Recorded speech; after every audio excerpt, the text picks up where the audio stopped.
নমস্কাৰ বন্ধুসকল, study care YouTube চেনেলত আপোনালোকক আন্তৰিক স্বাগতম। আপোনালোকে যদি এই বিষয়টো সৰ্বাধিক সহজ উপায়ে শিকিব বিচাৰে তেন্তে এই ভিডিঅ'টো শেষলৈকে চাব।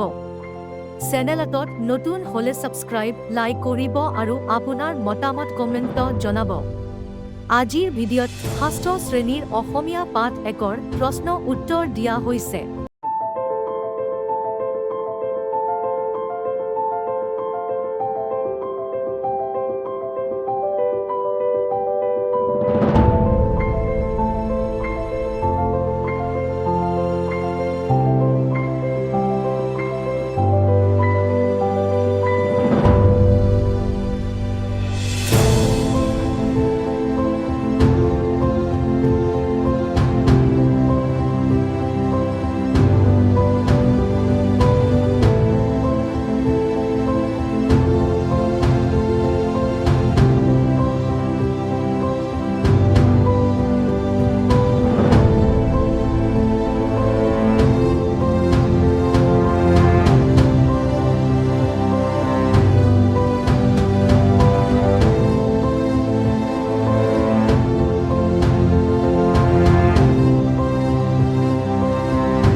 ভিডিঅ'টো শেষলৈ চোৱাৰ বাবে ধন্যবাদ।